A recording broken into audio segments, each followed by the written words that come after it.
Welcome everybody to the Can Mayonnaise Kill a Jedi podcast. I am your co-host Hannah. And I am your main host, the Artificial Dragon, and it feels so good to be back in the host chair again. The host chair is pretty comfy, I will add. It is pretty comfy. And I'm going to be using it again for our iEagle arc later tonight. I'm excited. So for all of new viewers that are just getting into the podcast and everything, I am a DM for a Star Wars 5e campaign, and tonight we are returning back into my 3-year-long campaign. Specifically, we will be going to Iego, not to be confused with Lego, the planet of 1,000 moons, and it's going to be a fun one. We're recording it, right? Yeah, we're recording it. Fuck yeah. You guys get to hear the whole kinds of shenanigans we get up to on the planet of 1,000 moons. Yep.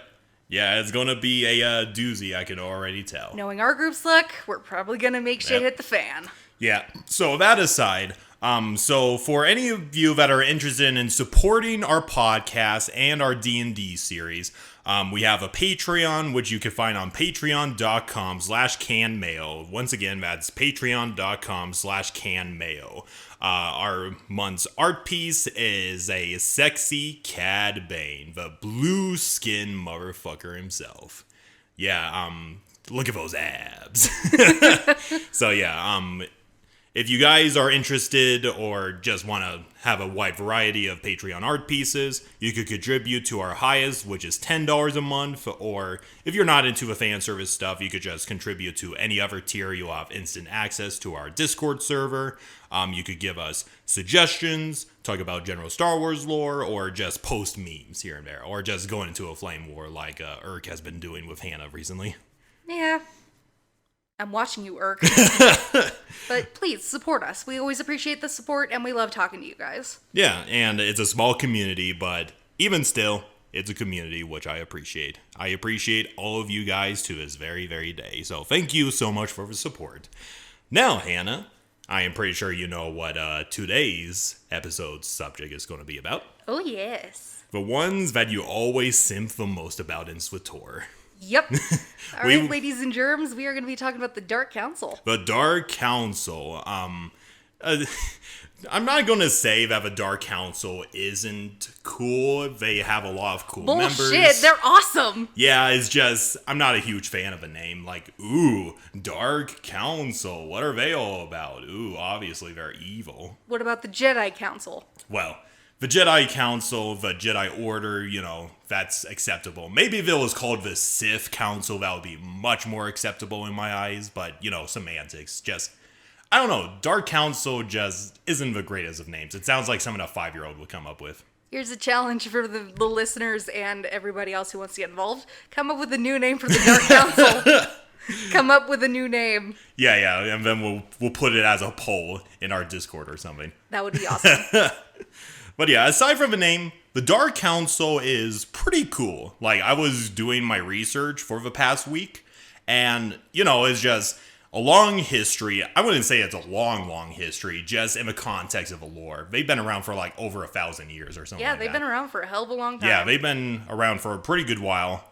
There's not too much details, but generally, I'm going to be talking about, the intricacies of a Dark Council, the different spheres of influences, and its members, most importantly. The members are going to be the most important part. Yeah, of course, I will be probably skimming over some Dark Council members because there are members that are just mentioned, but nothing else really important. It's just, oh, there's Darth so-and-so. What does he do? I don't know. He's just a Dark Council member. Okay.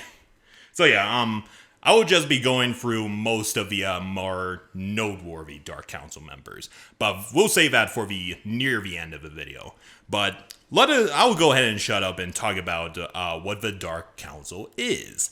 So the Dark Council is the legislative governing body of the new Sith Empire in the form of a 12-member council that serves as the ruling body of the Empire, second only to the Emperor himself. So yeah, it's not the Sith Empire isn't only governed by the Emperor. It's not totalitarian. Yeah. They're governed by a legislature. Yeah, it's sort of democratic, quote unquote. very, very minuscule democratic. Just very surface level democratic, but they're Sith. But they still, make decisions for the good of the Empire. Yeah, but they are Sith, so, Wait until we get to Asina's new Dark Council, then it'll be a little bit better. Yeah. Each member of a Dark Council held the position of Dark Lord of a Sith and controlled one of the 12 spheres of influence. Each seat of a Dark Council is highly contested, with many aspiring Dark Lords of a Sith, either lasting for a minimum of mere months or for several decades in most cases. Yep. Like... Darth Scotia. Yeah, as with most things in related to the Sith, they are always going to want to backstab you for, your own power and personal glory and everything like that. As is the way of the Sith. As is the way of the Sith. It's a fucking murder orgy when it comes to the Sith. Yep. Hot topic murder orgy.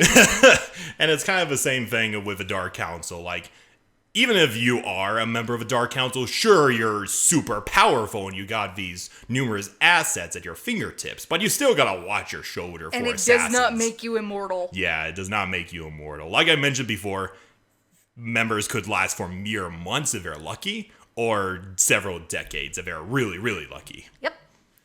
Yeah, it's a no bueno situation, even in the highest Sith, position. It's Sith politics as a whole. Is like you have to watch out for your back and build good power base, or else you're going to get killed. Yeah, very true. You can't back yourself up. Fuck you. Next in line. And traditionally, the line of succession is passed down to that Dark Council member's apprentice. So usually. Not always, but that's usually the traditional way of going things. Like, for example, Darth Jadis' daughter and apprentice Darth Zarad was... Darth Zorid. Zorid, thank you. Took her father's place as the counselor of the Sphere of Imperial Intelligence, I believe. But she didn't last very long. Nope. You encounter her once in the Imperial Agent story, she's never fucking mentioned again. Yep. Because apparently Sith intelligence dissolved and she got replaced by Lana. Yep, this is very true. Means she didn't do good at her job. Yeah. And ultimately, there are alternate ways of gaining a seat in the Dark Council, such as word of the Emperor. Like, hey, I want you to be a member of the Dark Council. Okay. That's how Barriss tried to get a seat on the Dark Council by making himself the voice of the Emperor and when everything. In reality he really wasn't. Yeah. Lying fat fuck. The lying fat fuck who really has deep lungs for some reason. Yes, he does. Ah! I fucking love that scene so much. Insert sound clip of Barriss screaming. I cannot break him. And while each member of a Dark Council is powerful, ultimately they are answerable to other individual members of a Dark Council and the Emperor himself. But they are basically the elites of the Sith. Yeah, they are very high standing. Very high standing, and what? Okay, whatever. Moving on. Braveheart, yeah. And sometimes, every once in a while, there would be, like, ancient ritualistic duels between members, which is called the Kagath. The Kath, okay. The G's are silent, that's why. The Kath, which is described as part duel and part Dejarik, which is the Star Wars version of chess and everything. There are two combatants who would fight to the death, and the loser would be erased from history. Yes, that is what you have to deal with in Act 3 of the Sith Inquisitor story. Yeah. Darth Inox is challenged to a Kagath by Darth Thanaton. Yep. And obviously Darth Inox beats their ass effortlessly. Yep. Running away like a little bitch. I'd call her Thanaton runs away like a little bitch on Corellia. Well, there's this one noteworthy duel that is apparently in like a codex in SWTOR, which I thought was really funny. During this one particular duel, which happened in like the ancient past of the Empire and everything, there was a fight between Dark Council members Darth Kalar and Vitikun, and they chose their battleground to be the Imperial Citadel. which is that gigantic structure where you go for Imperial Intelligence, the Dark Council chamber on Dromenkos and everything. Yeah, that's basically the Sith base. The Civ base and... That's their power base. Yeah. On Dromenkos. I wouldn't quite say their capital because the Dark Citadel is the capital. Yeah, whatever. It is the quote-unquote capital of the Sith Empire. Yeah. Let's see. And their battle was so intense because you gotta imagine, these two powerful Sith Lords are unleashing the full power on the dark side against each other and just fighting to the death. Mm-hmm. Their duel was so intense, the Imperial Citadel was just demolished completely. Makes sense. And at the end, neither of them won, and they declared it a draw. Oh, wow. So it can end in a draw. I did not know that. But the other members of the Dark Council were like, you fucking assholes, why the fuck would you do that? Okay, we're going to execute you now. Yeah, and they decided to use the assets of both of those assholes to rebuild the Imperial Citadel and everything. I mean, fair enough. You fucking destroyed your assets can remake it. Yeah.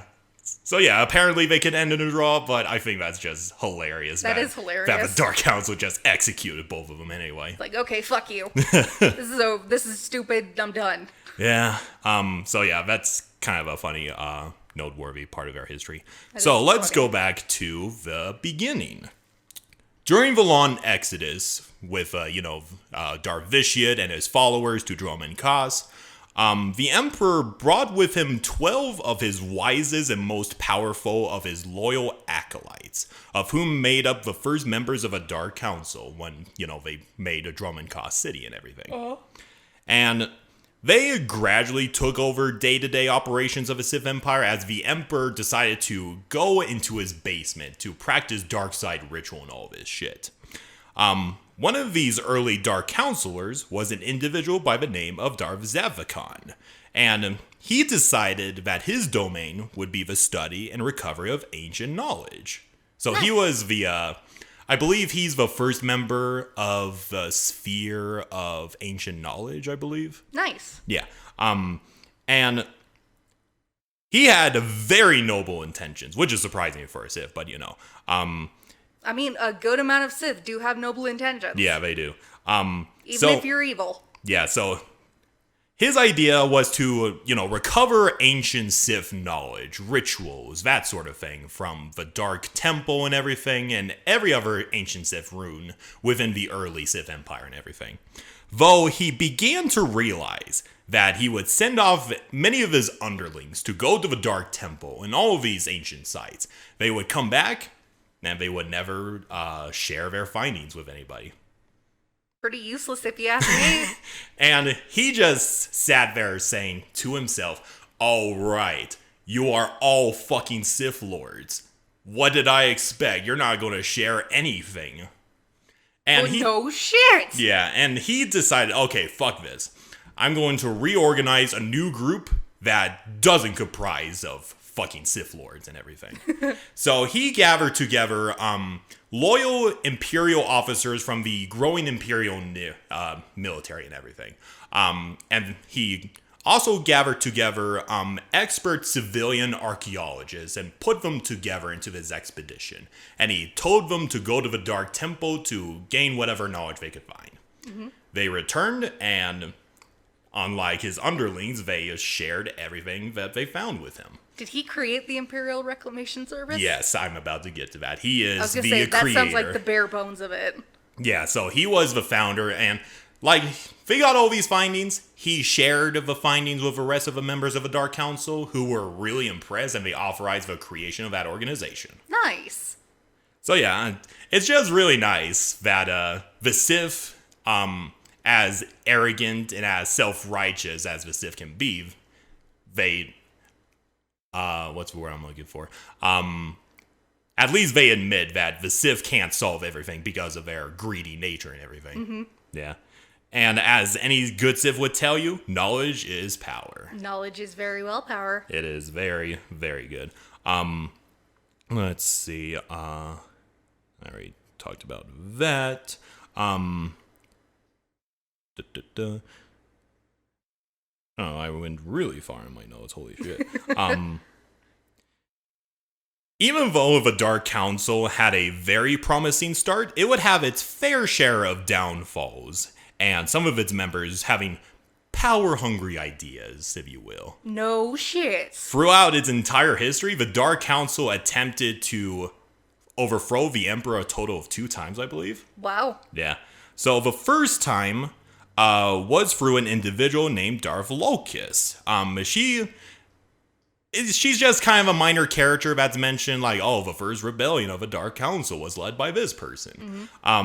So Darth Locus, whether through personal ambition or generally thinking Darth Vitiate was a bad leader or whatever, she gathered together the other 11 members of a Dark Council, and she proposed to them an idea to overthrow the Emperor and make the Sith Empire into their own vision and whatever.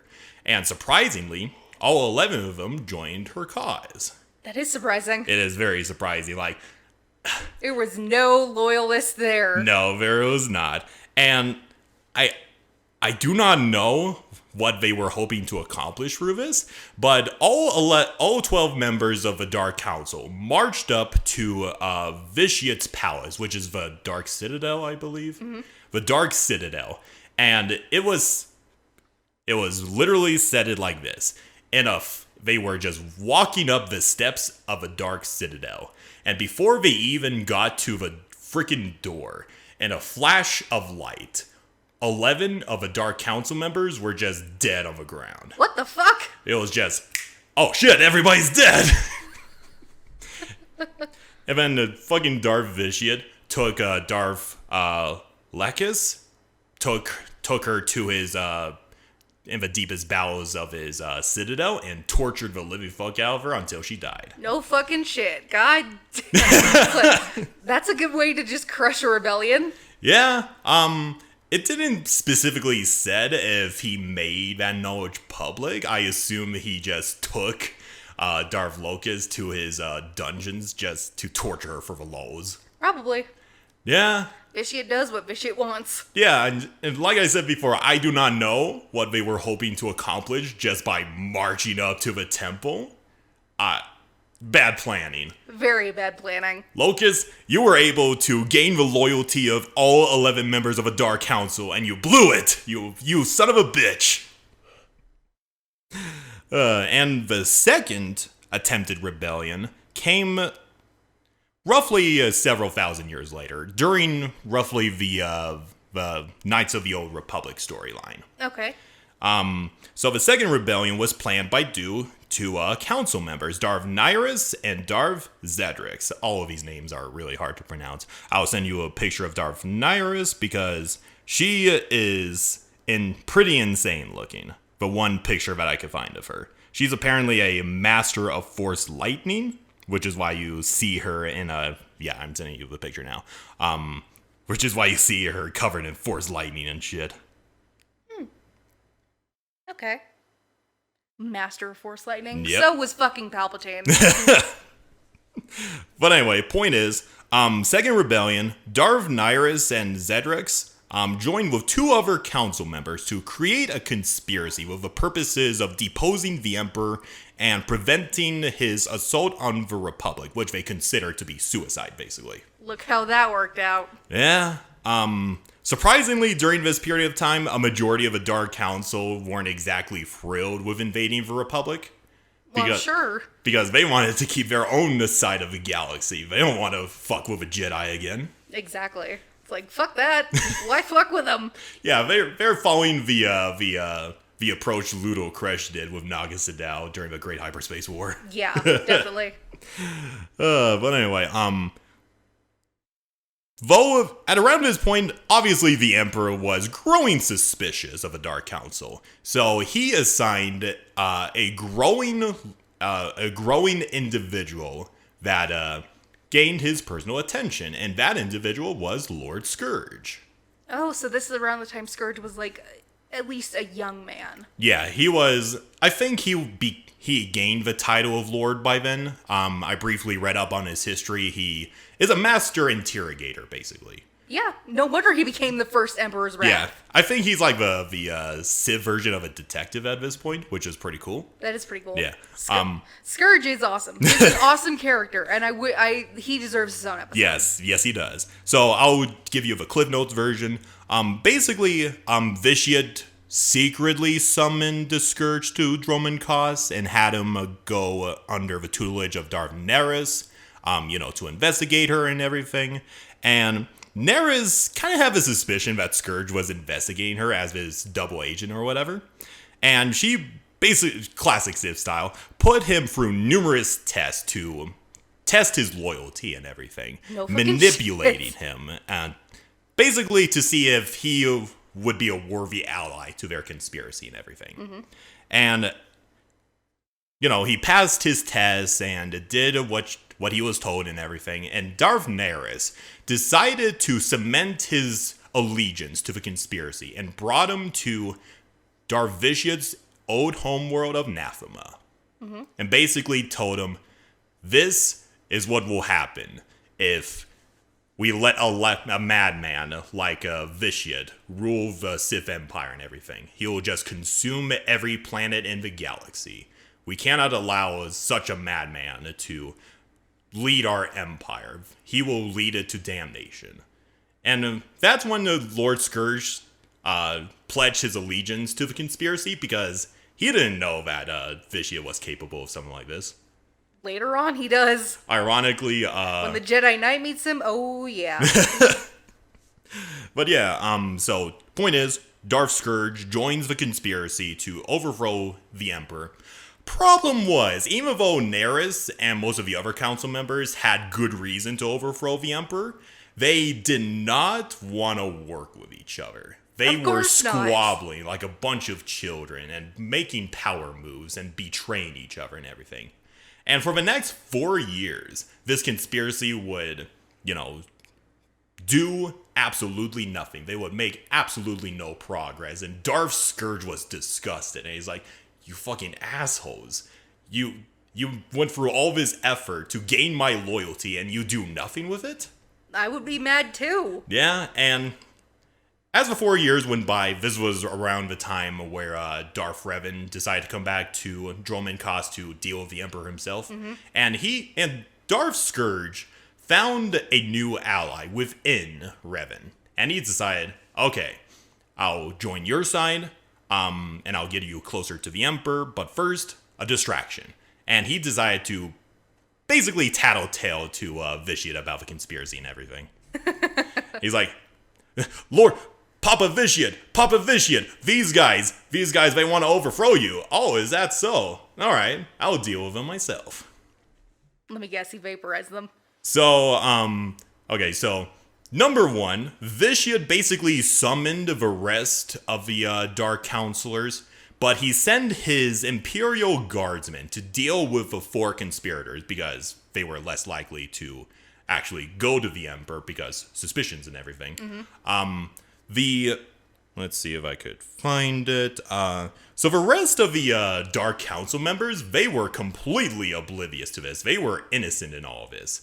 And it's not exactly known what happened back there, but Vitiate also kind of found out that the rest of the Dark Counselors weren't pro-war and they weren't aligning with his ideals for taking over the galaxy. So he decided to just restart the entire council. He just fuck it, clean slate. All of them. Clean slate, just murdered the fuck out of them and then replaced them with yes men and everything. Of course. He's got people around to suck his dick. Yeah. Replace them all with sycophants. Oh, Christ, on a bike. But yeah, and then we kind of know the rest. Darth Scourge and Revan and his allies attempt to, kill Vitiate. Darth Scourge gets a vision, betrays Revan, and pledges his loyalty to the Emperor and everything. That is until the timeline of SWTOR. Yep. So anyway, that is a little brief moment of their history. Now we go into the quote-unquote present of the Dark Council and everything. So after the Why the fuck? Okay. After the Treaty of Coruscant and the official end of a great galactic war, the Emperor would once again go into seclusion, put power back into the hands of a Dark Council. During the entire war, there were a couple of Dark Council members that participated in the war and obviously got killed. I believe only 7 out of 12 survived the entirety of the war. Oof. Yeah, one of them was Darth Maul and the recognizable duo and everything. The Chad of the Dark Council. The Chad of the Sith. Yes, we'll talk about him in a little bit. And as you mentioned before, there were numerous power grabs, like with Darth Barris, Darth Thanaton, that sort of thing. Or Thanaton. There was even squabbles between... There were even, like, typical Sith squabbles in the in the Sith Inquisitor story. Yep. You get your first taste of Sith squabbles on Korriban, but then after you become Zash's apprentice, she has you kill Darth Scotia. Yep. Just because he looks down on her. Yep. So it's like, okay, fuck you then. Yeah, fucking Darth Scotia. I remember when I first started playing the Sith Inquisitor storyline, Darth Scotia...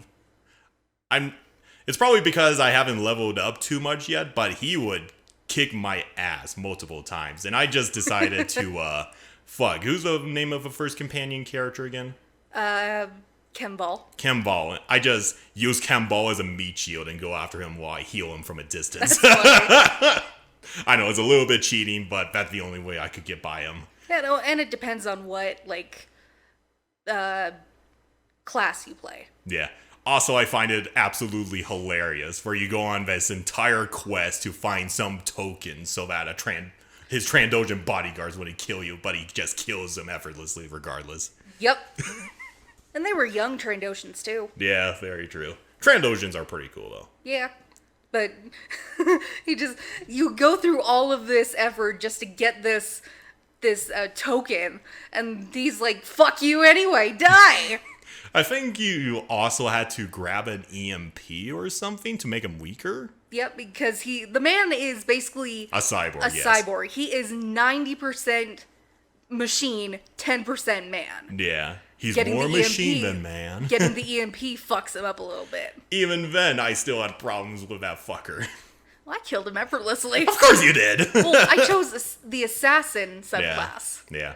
So I was a tank, not a healer. Yeah. I was probably playing it really, really badly back then, but just a memory I always like going back upon. But anyway, it's always fun hearing about, how others experience the game. Yeah, very true. So, and then the turning point, the hero of Typhon goes and kills Vitiate. And Vitiate's spirit goes into the void, goes to Yavin 4 or whatever. And this was the opportunity for the Dark Council to fully take charge. Darth Maul being the Giga Chad that he is, keeping the old... He's like, okay, stop fighting. I'm your father. Stop fighting amongst yourselves. He's the peacemaker. He is, ironically enough, because I think he's like a war hero or something. He is. Apparently his body was so damaged that he was encased in his iconic armor, iconic armor, and when he showed his face to an admiral, he committed suicide. Yep. We'll go a little bit into that story once I talk about Darth Maul. But yeah, point is, the Dark Council takes charge, mostly with Darth Maul being the de facto leader of the Empire. I don't recall if he ever called himself the Emperor. He deserves the title. Yeah. He is the Emperor in all but name. Yeah. And then, the Eternal Empire comes in, completely dumpsters Darth Maul and his fleet and everything. And fucking ricotta. And then, the Eternal fleet, not the Infinite Empire. But. Yeah, thank you. I get those mixed up. Eternal and Infinite, yeah, so original. Empire. Anyway, completely gets dumpstered by the Emperor in the end.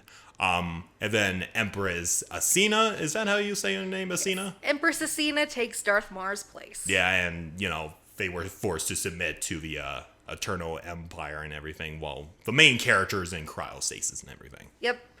In an attempt to broker peace, the Empire and Republic bowed to Arkin, because Arkin would have fucked everybody up. Oh yeah, absolutely. Arkin was insane at that point. Yeah. No, He had a hate boner. who doesn't have a hate boner in Star Wars? I know. But anyway, point is, this entire thing, the Outlander comes out of cryo sleep, gathers together allies to create his Eternal Alliance, I believe it's called. the I know, Alliance. Eternal everything in this point. The Alliance. Yeah. And then the Empress approaches the Outlander, provides her support to the Alliance, and helps them regain the Eternal Throne, all of that shit. And then after everything is said and done, they immediately resumed war with the Republic and everything. Of course they do. And that is, as far as I know, the current timeline of the Dark Council and everything. Yep, right after you get to Iocath, you have to choose the side. Which ultimately is probably not too canon breaking because the Sith Empire gets destroyed. It is very dependent on choice. Yeah. It is true. very dependent on players' choices. Yeah. So, went through its history. Let's talk about a little bit about its inner working, specifically its spheres of influence. So the Dark Council, as I mentioned before, is comprised of 12 spheres of influence, which under the rule of Empress Acina, it would be reorganized into 5. Yeah, Just to simplify it more. She narrowed it down.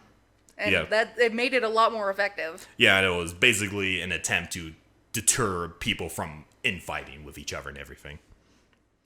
This is why I like Acina. Yeah, she's pretty cool. She's a badass who don't take no shit from anybody. Yeah, she does, I will admit, she looks fairly pretty looking, but right next to Darth Lacris, ooh, that's not even a contest.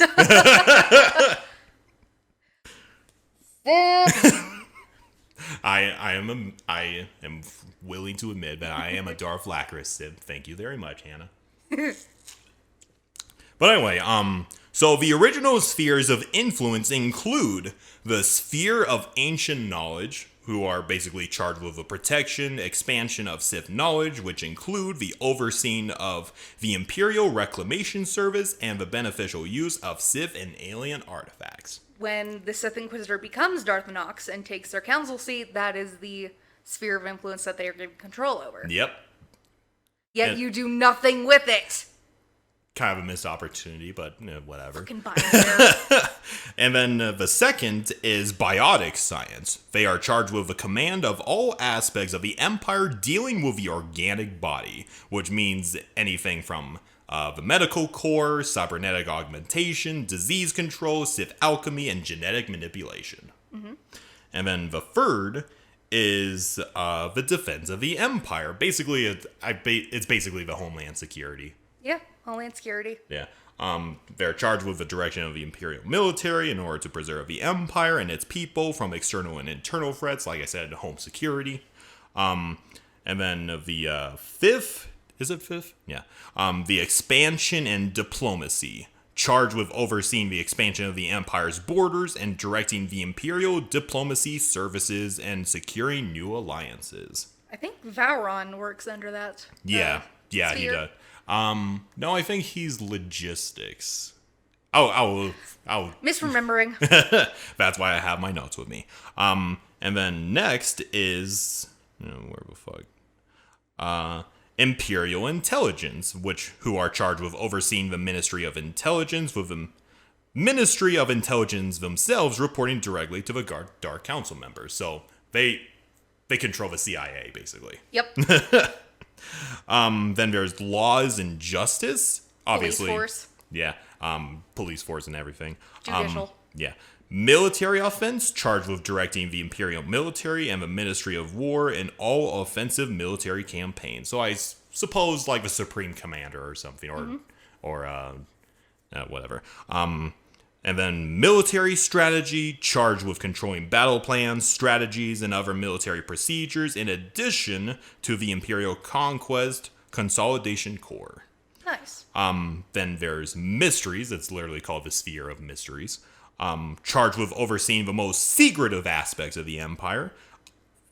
This is not part of the Wikipedia. It's literally part of lore. Almost nothing is known about this sphere of influence because, they're secretive. Fucking shit. But assumingly they protect the most secretive of secrets within the Empire and everything. Yep. And then there's, the production and logistics, which is charged with overseeing the Ministry of Logistics, mostly overseeing the Empire's trade routes, economy, military supply lines, transportation systems, nationalized industry, slave populations, and other assets and programs essential to the continued function of the Empire. I'm surprised that Asina managed to get it down from 12 to 5. Yep. Very, very lucky. Because a lot of these spheres structure the government of the Empire. Very true, yeah.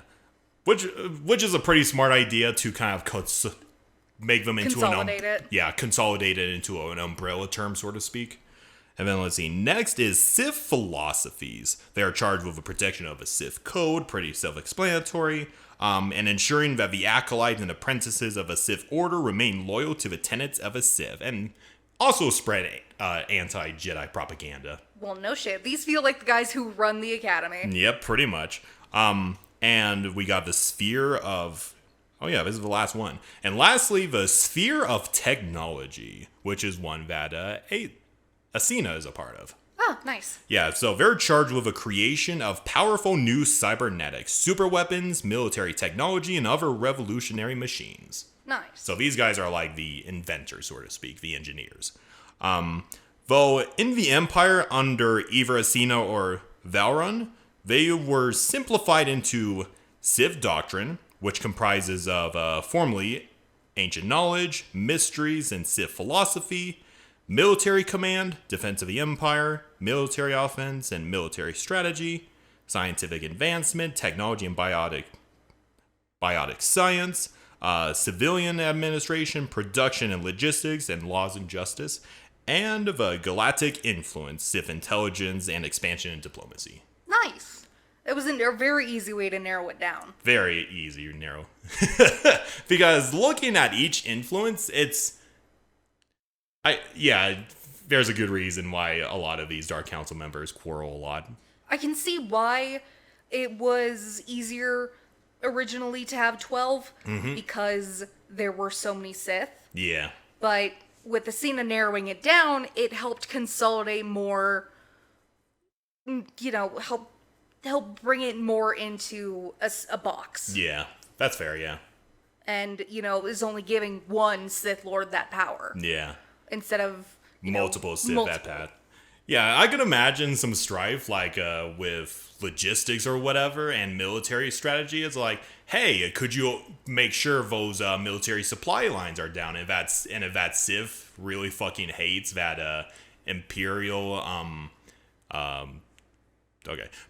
military guy, they'd be like, fuck you, you're not getting it. Yeah, I could see why this would cause a lot of quarreling and strife amongst the Sith and the Dark Council. That's just government in general. Yeah, that is fair. A lot of bureaucratic bullshit nonsense. Yes, a lot of bureaucratic bullshit. Yeah, which is good on Asina for simplifying it, so to speak. Yeah, she took the Empire by the balls and restructured everything and said, I am doing this to save the Empire. Taking it by the balls. She did! That's one way of putting it, sure. So let me...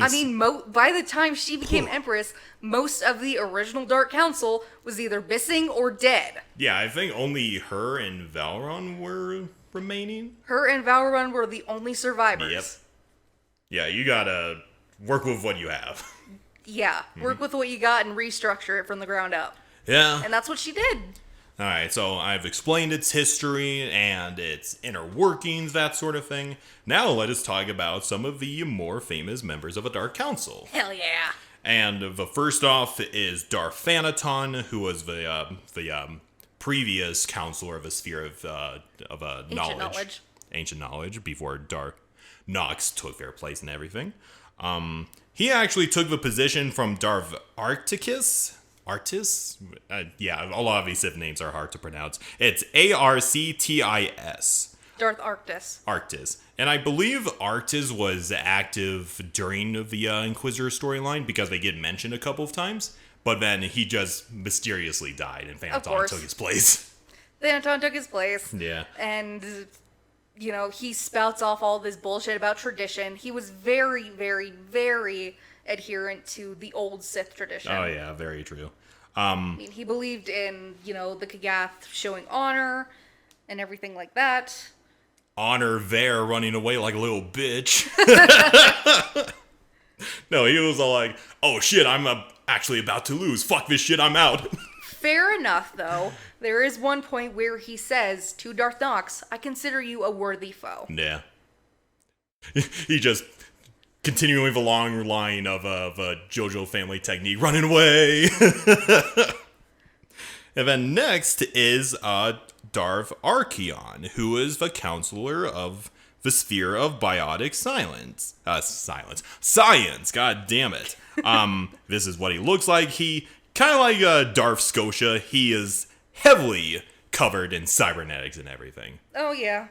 And that's kind of, I think that's the theme with members of the Biotic Science, is that, they self-mutilate and self-modify themselves all the fucking time. Yep. And as you could obviously see with him in that picture, he was uniquely despised by all within the Imperial military for his zero tolerance on failure. Yeah. Sounds like Thrawn. Yeah, pretty much. Before he was killed on Corellia, when he was tasked with overseeing the takeover of a planet. Is that Consular story or no? I think he's oh god damn it. It might be Consular. I think he might be a what are those fucking side missions where you go off and do important missions or whatever? I think it was the Corellia story. Flashpoint, that's what those are called. Flashpoint. Oh, okay. He's probably a Flashpoint. I didn't look too much in my research, but because I remember facing him. I just can't remember what story. It might have been Consular. Yeah.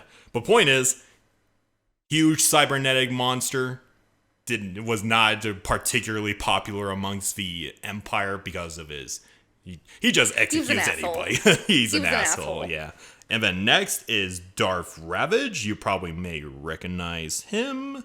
And Darth Ravage, I'm just going to do the classic photo there. So Darth Ravage. Where? Okay. God damn it. Do you recognize him at all?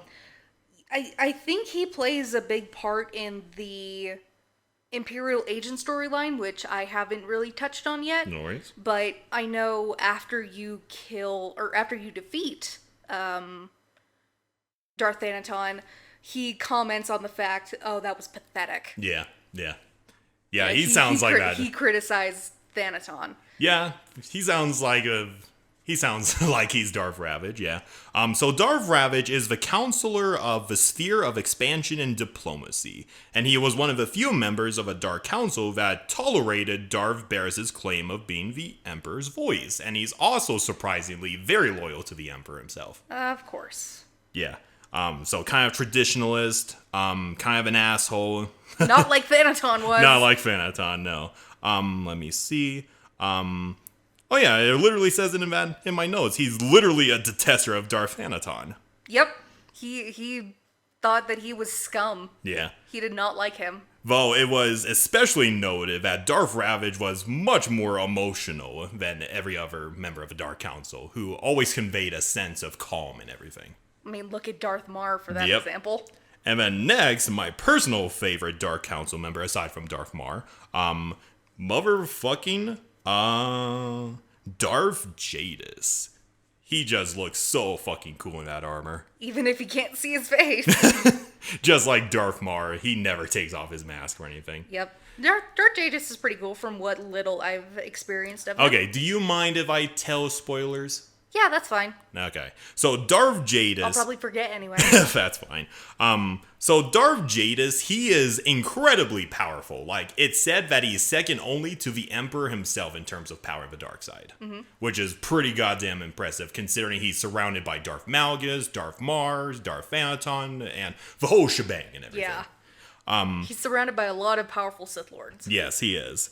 In a world of powerful Sith Lord, he is the powerful Sith Lord. He also, like Mar and Malgus, he was disgusted with the current state of the Empire, and especially the Dark Council, whom he saw as squabbling children. Makes sense. Yeah, and who are more concerned with personal power than the well-being of the Empire. and he secretly began a coup against the Dark Council by unifying the Empire and bringing the way of the Sith directly to its citizens. Nice. So, like, yeah, in the Imperial storyline, Darth Jadis was present from the very beginning, and the entire mission of a Sith, the Imperial agent is to quote unquote avenge Darth Jadis when his ship was blown up by terrorists. I got to the point where it's like, oh, he died, but I spoiled it for myself. Oh no, he's not dead. Yeah, he's not dead. And he was just orchestrating this terrorist organization to weaken the Empire and test the Imperial agent to see if he would be a good ally for his new empire that he foresaw. Darth Zorid is his own daughter and was his apprentice. Yep. And I don't think he even valued his own daughter that much either. Nope. He forced her to sing an opera for hours. Oh yeah, I forgot about that detail, yeah. He forced her to sing for hours, and which made her destroy her voice and hate singing for the rest of her life. And I forgot about that fucking story. grade A father right there. Father of the fucking year. Yeah, but even though he's he gets the number one prize for shitty dad awards. Ironically enough, just like Darth Malgus and Mar, he doesn't care what race you are. As long as you do your goddamn job, he values you that much. Cool. Yeah, which is why one of the reasons why he values the Imperial agent so much, regardless if you're a human or an alien. If you go through his challenges and succeed, then he wants you to join his side. And I think you could either join, convince him to step down, or just kill him. As is the way of playing SWTOR. As is the way of you playing. always get 3 or 2 choices on what to do.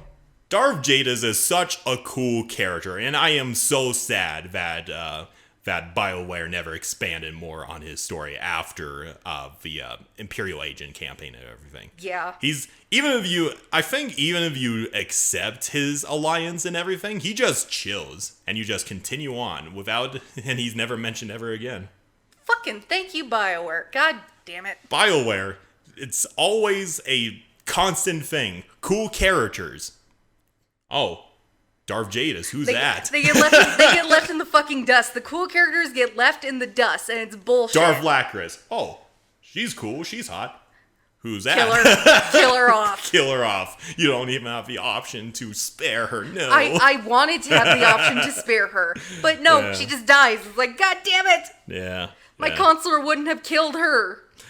Oh, goddamn BioWare. You make good games, but some of the decisions you make, I question it every single day. Mm-hmm. Who's next? God damn it. So Darth Jadis. Next is Darth Mortis, who is the counselor of a sphere of laws and justice, and I'll pull him up real quickly.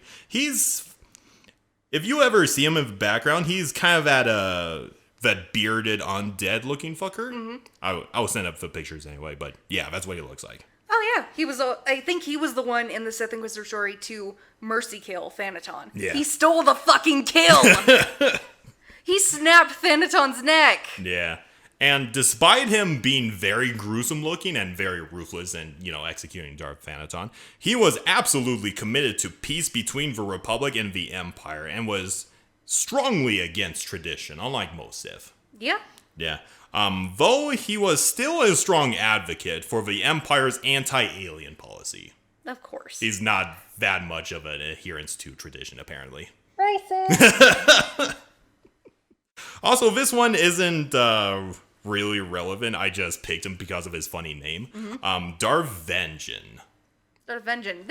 He's mentioned. Yeah, Darth Vengeance. I think Barris mentions him a few times. He is a former counselor of a sphere of military offense before being killed by the Emperor's wrath. Yep.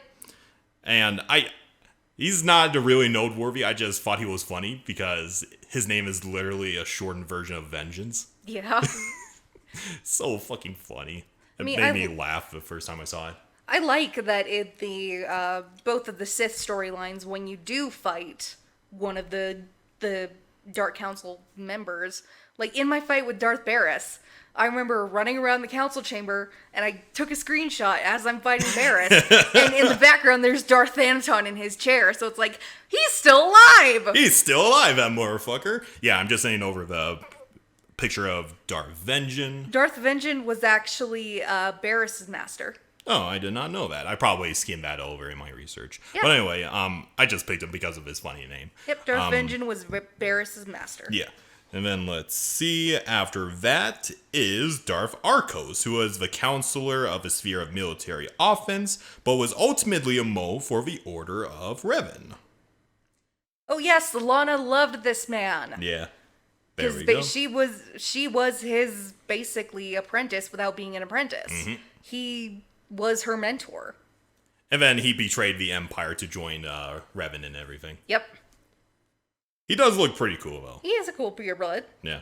Let me... Doesn't have the fleshy tendrils like No, he Scourge does not. Which is kind of interesting because he's part of the Order of Revan, which practice both the light and the dark side, so that's probably the reason why. Probably. Yeah.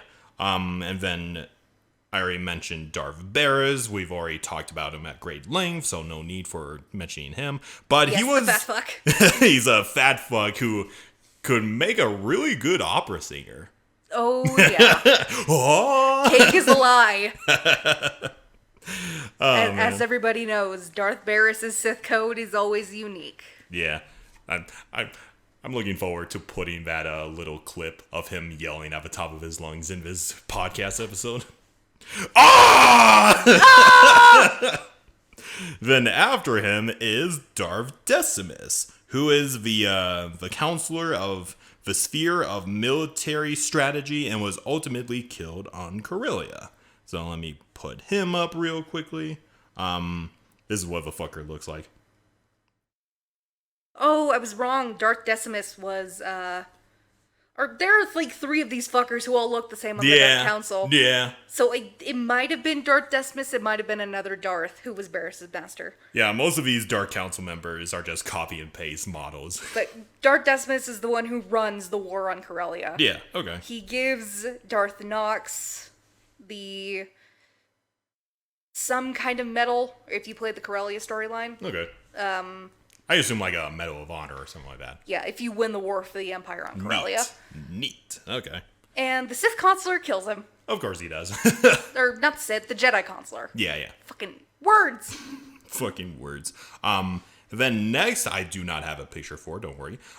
Darth Rectus, who is the counselor of a sphere of mysteries, and is known as the oldest member of a Dark Council, being older than the 76-year-old Darth Vorian.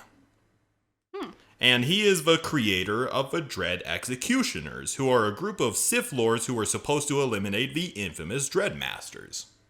That didn't work. No, it did not. Though it is, uniquely enough, it is assumed that Darth Rectus was killed or was MIA during the conquest of the galaxy by the Eternal Empire. As most of the Dark Counselors were. Yep. And I do have Darth Barris' Sith code pulled up. Of course. Go for it. The cake is a lie. There is only pie. Through pie I gain weight. Through weight I gain width. Through width my belts are broken. The Force has nothing to do with it. That is one version, but I've seen others. But it just... Okay, that's pretty great. It makes fun of how fucking fat he is. He's a chunky boy. You fucking fat ass. He could probably compete with Orm-Free Taw in a hot dog eating contest. Oh, yes, he could. Okay, thank you for that. I love that. Okay. Okay, you got me distracted. Sorry. I had to. I had to say that. Yes, you do. The next is Darth Vurian, who is very familiar to you, who is the second oldest member of the Dark Council, and he is the counselor of a sphere of production and logistics. Darth Vowron? Yeah, Darth Vowron. Oh, nice. So yeah, he's basically the guy who looks over military supply lines, that sort of thing. And he is, quote-unquote, the most cheerful Sith. Oh, yes. He looks at everything with a very positive attitude. He's not, all about blood, death, and killing. Yeah, I think it specifically says that he looks at all of his infighting that happens within the Dark Council, and he considers it his favorite sport. Yep. Just like Darth Hexen. Yeah. I love this dude. He just... looks at everything with the mentality of I wouldn't say a 5-year-old, but he comes in very positively. I mean, people have, like, given him the headcanon, like, he is the, like, cheerful grandpa. Especially if you play a Sith pureblood warrior. He's just, like, your cheerful, advice-giving grandpa. No, I'm just imagining he's the guy on, like, those 2 occasions where the Sith warrior fights Barriss, where the Inquisitor fights Thanaton. He's just there with a popcorn. He's sitting there with a glass of wine, just, ooh. He's eating a bunch of Sith popcorn. He's like, this is my favorite channel. I want it to continue. Yeah, Vowron is one of my favorite Sith. Yeah, he is pretty cool. He's just so cheerful. Yeah. And he actually shows care towards his loyal bodyguards. That's cool. Yeah, he is the cheerful guy, and he is, quote-unquote, very charming to those that talk to him. Yep. When the Sith warrior is assigned to protect him, he's like, he calls it a game. Yeah. When Barriss sends an assassin after him, he's like, oh, the game resumes. He thinks it's a game, and he's so fucking cheerful, and it's like, what the fuck? You just almost died! He's like watching the Super Bowl or something. But I like his optimism. Yeah, see, you gotta have that optimism in a galaxy that's constantly at war. Especially within the Sith, who are always trying to kill you. Hey, what would you prefer? Coming in with a depressed mood or being cheery and happy the entire way through? That's why I like Vowron as a character. He's always so cheerful and happy. He is pretty cool. And then next is his counterpart, Darth Asina, who is as I mentioned before, the counselor of a sphere of technology, and who was noted for her technical skill, which was very rare among Sith Lords. Like, she's the current generation who are all about technology, and all the other Sith Lords are like, technology, who cares about it? She's the Sith Gen Z. The Gen Z Sith. The other boomers on the council. Pretty much, that's a good way of saying it. I'm just thinking of that meme where there's this teenager who's looking at his phone, and then his grandpa says, you and this generation are so obsessed and glued to technology. Why can't you just go outside for a change? And then he looks up to his grandfather, who's hooked to a machine. Oh man, I'm just gonna plaster Darth Asina's face on that teenager. I just think it's funny, but yeah. Though despite her positions, she seems to either detest cybernetic enhancements or she simply doesn't get injured that often. Yeah, she's a very good combatant when you briefly have her as a companion on Drum and Cos. Yeah. So she's a very good fighter and healer, and so she really doesn't need the augmentations. Mm-hmm. She's that good of a combatant. Yeah, she's pretty good. I do like how they consistently aged her. Like, I think her first appearance, he says this youthful young Dark Council member, and then when she's the Empress, she looks really old. She's got a few wrinkles, and I believe there is a point where you can encounter her when she is younger. Mm-hmm. I just haven't found it. Yeah. But she can comment on, like, the fact when you meet her for the first time, it's like, I thought we would have been, colleagues instead of on opposite sides. Yeah. Doesn't she use a purple lightsaber? Yes, she does have a purple lightsaber. Yeah, I keep on seeing pictures of her using a purple lightsaber, and I just wanted to make sure that was true in game. She's got a purple lightsaber. Which is unique because for people in the Star Wars fandom, usually purple lightsaber is reserved for lightsiders who use the dark side, like Mace Windu. Well, my character has a purple lightsaber, but that's only for aesthetic. Yeah, it's probably aesthetic in her case, but I think it's pretty interesting that she of all Sith is using a purple lightsaber. I did see on one point, it may have been during the Iokath story, but when you have Sith intelligence look into the routines and stuff of notable characters, Asina is noted to not drink a lot, only drink chlorinated water. She only drinks water. Makes sense. And her daily routine, they cover her daily routine. It's an exclusive male thing. Okay. Yeah, I really like those kind of details, yeah. And they also cover Lana and Theron. Very cool. And then, she becomes the Empress, and she could either stay Empress after Ayakaf, or she dies, and Valron takes her place and everything. Yep. And then, let's see. And after her is one of her predecessors, a woman by the name of Darth Machias. Let me put a picture in for her. Yeah, she's just a cybernetic-looking bitch. Oof. Yeah. What the fuck? Yeah, she went through a lot of cybernetic augmentations. Was she her master, or One of her predecessors during the Great Galactic War. this woman's eyebrows are cybernetic? What the shit? But yeah, so point is, Darth Machias is a brilliant scientist. And she was the creator of multiple super weapons, namely the Sunraiser, which is a space station that's specifically designed to produce other super weapons. I thought you were gonna say the Sun Crusher for a second. The fucking Sun Crusher. I was one letter off. Input the emoji here. Yeah. The Tom Cruise meme. Anyway, not Tom Cruise, fucking Leonardo DiCaprio. Thank you. Why am I bad with celebrities right now? Anyway, so she is greatly warped by the dark side of the Force to the point that her being is seen as a sickness in the Force. Oof. Yeah, she is apparently very intoxicating when you're in her presence. She doesn't sound like a good person to be around. No, she is not. Which is why... Like the other Dark Council members, I would mainly want to have a drink if they had not poisoned it. Yep. Her, no. Yeah, it's probably safe not to trust her at all. Which is very fortunate because she died aboard the Sunraiser when SIS agent Theron Shan left her to die when he paralyzed her. Good job, Theron. Good job, you magnificent bastard.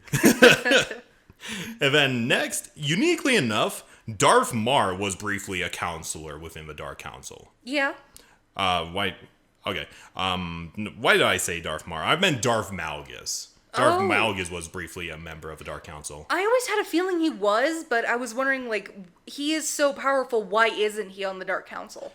So he was. He briefly was. Though I believe there was, some sort of political tension because, Darth Malgus is always pro-war and, the Empire's in the middle of peace, so he's all like, fuck you guys, I'm gonna do my own thing and everything.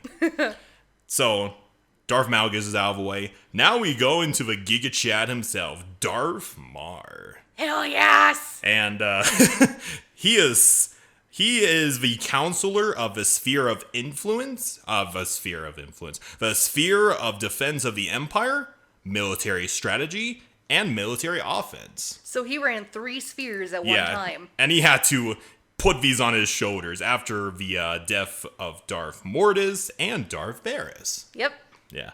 And he, as we mentioned before multiple times, he was considered the de facto leader of the Empire after the quote-unquote death of the Emperor. Like I said, he is the Emperor in all but name.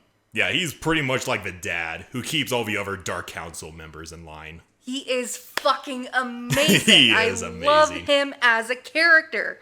He is a Sith, but he has honor, and he knows that he should fight for the people of the Empire. Which is, ironically, not qualities you would normally see in Sith. No, not at all. But that's what's so cool about him. Yeah. Uniquely enough, before his ascension to the Dark Council, he as with most characters are in Star Wars, his past is shrouded in mystery. And that's just because BioWare didn't want to give him a backstory.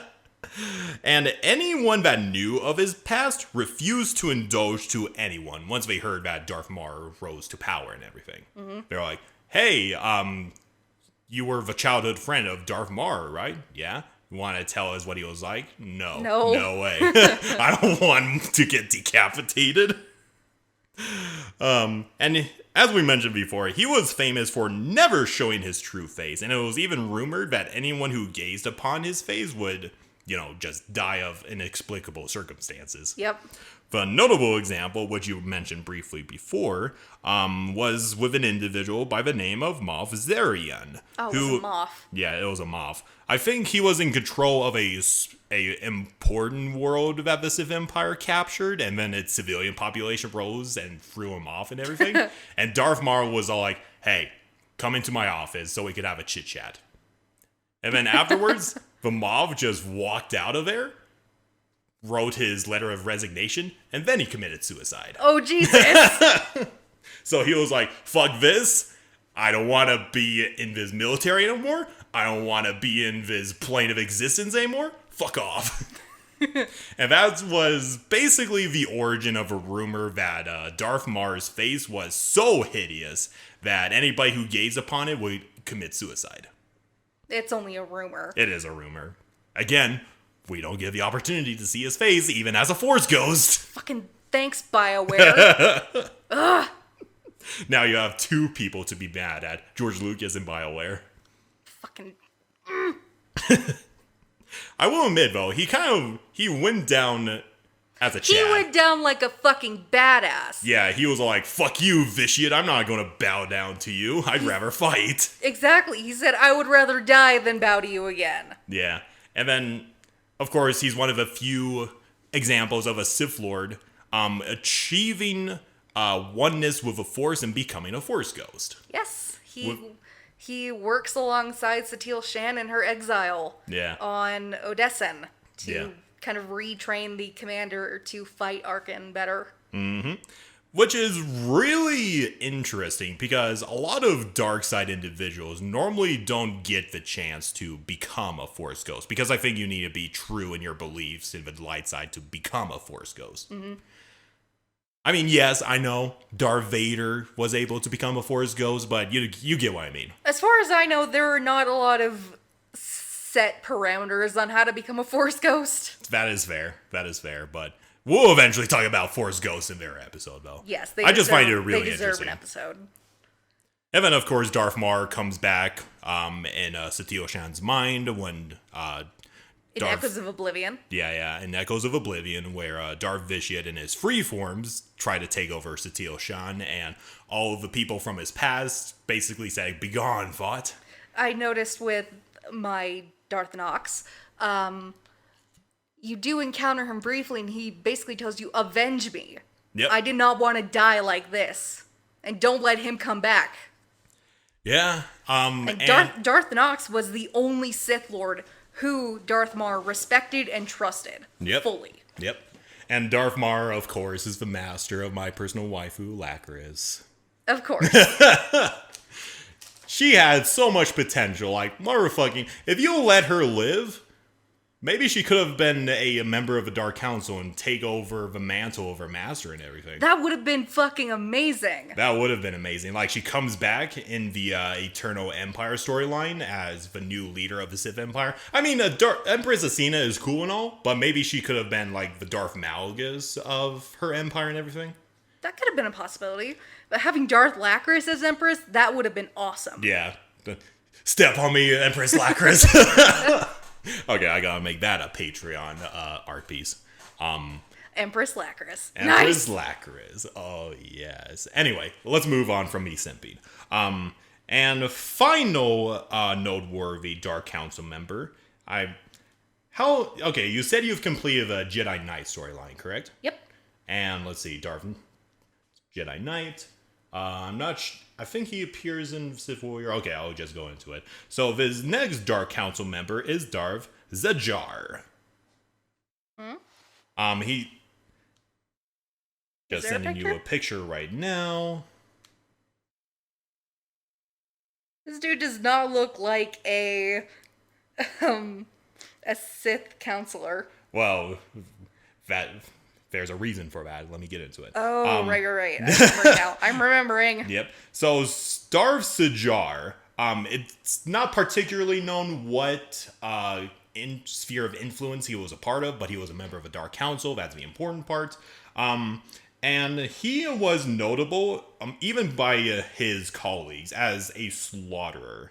Though one fateful day, he met up with Keldor Jedi Master Tol Braga, who wanted to begin peace talks. And obviously Sajar accepted this since he saw an opportunity to eliminate an important member of a Jedi High Council. Mm-hmm. And they met up, and instead of doing peace talks, they engaged in a duel for, this is not hyperbole, for 3 days they dueled on the planet of Dantooine. And throughout those 3 days, both Jedi Master and Sith Master engaged in political politics and talking about their side of the Force and trying to convince the other to join their respective cause. And then after the 3 days passed, Darth Sajar came to the conclusion that the light side of the Force was the right way. And he willingly left his lineage as a Dark Lord of the Sith and joined the Jedi Order. There is one Dark Lord who I'd like to add, and that is Darth Malora. Darth Malora, okay. She was the apprentice of Lord Renning, who you encounter not too long after you start the story on Korriban. You have to grab a Tukata brain for Lord Renning when he's trying to experiment on it. She tells you to give the brain to her so she can sabotage it and basically prove that the work that she's doing for her master is all bullshit. Okay. And it's dependent on what you do. But later in the Ossus expansion, or in Jedi Under Siege, she comes back as a genetically modified human. Yeah, I'm just looking through her 2 different pictures, and I'm like, oh, she did not age well. Nope, she became a part of Asina's council in the sphere of science. Yeah. But when Malgus shows back up, he throws her off a scaffolding. Please tell me you froze her like Sidious did with Mace Windu. Not like that. Ah, damn it. She falls. Aw. But as far as I know, she survives. Cool. But in the part of the storyline that I played, she never showed back up. But I guess she does show back up later. Interesting. Her model kind of reminds me of one of those Alderaan noblewomen that you could romance with as either a bounty hunter or a smuggler. Oh, yeah. But yeah, she was a little cliff note I wanted to include. She's on Asina's Dark Council. Yeah. Okay, so, yeah, obviously there are other members that I'm skimming over, but those are the ones that I found particularly interesting. Especially with Darth Sajar, who was like the only Dark Council member to renounce the dark side and join the light. I will have to say, I want to say top 4. All right. Mar. Barriss. Barriss, yep. Or no. Mar, Vowron, Barriss, Thanaton, 5, Asina. You put in Asina as the 5 spot. That's fair. It's still a work in progress, but those are my 5 favorite Dark Counselors. Yeah. Yeah, Darth Mar, he just takes the number 1 spot regardless. He's just... The man is a Chad. He is a Giga Chad. He is a motherfucking Giga Chad. The man is fucking amazing. Okay, that's actually another idea. Sorry, Satio Shun. The mask stays on during sex. People shit them, and I don't know why. I can see why. It's fun, but yeah, they're too committed to their respective sides to ever, bang. Plus, how are you going to bang a Force ghost? Yep. But yeah, do you have any other closing statements or questions, Hannah? Not that I have any. Okay, so that is our episode of Can Mayonnaise Kill a Jedi? Or in this case, how many times can we both simp on a Dark Council member? Hey, the Dark Council's cool. In my defense, I was more simping on an apprentice of a Dark Council member than anything else. I will happily simp for a majority of the Dark Council members. Of course you will. Step on me, Empress Asina! Step on me, Emperor, the fucking, I keep on forgetting his name, Vogna. Vowron, goddammit! Sith names are complicated to remember, shut up. That's the entire gist of this episode. Sith names are hard. Oh, God damn it. And a lot of Star Wars names are hard in general. But anyway, before I go off track again, do you want to know what our next episode is going to be, Hannah? Yes. So, it's kind of a subject I'm debating. This episode and the Voss episode were your side. Now it is my turn. Kind of debating on doing another race, another world, or something else new entirely. And I decided, you know what? I've put this off long enough. I'm going to do a Patreon request. Oh. And for our next episode, we will be talking about the Payas Diaz Crusade. Ah, you told me about this one. Yeah, Okay. It was really popular in the suggestion box and everything. All right. And I decided, you know what? I'm going to get into it. And I actually reached out to another artist for this thumbnail design. So it's going to be really interesting. Nice. I'm excited to see what comes of it. Yeah, so that once again, if you guys love the podcast, we appreciate the support. Whether you like the videos, subscribe, or donate to the Patreon. I hope you enjoy our podcast episodes and D&D recordings regardless. And we'll see you in the next episode, and you have a wonderful rest of your day. May the Force be with you. May the Force be with you, and this is the way. This is the way. All right. Bye-bye. Bye.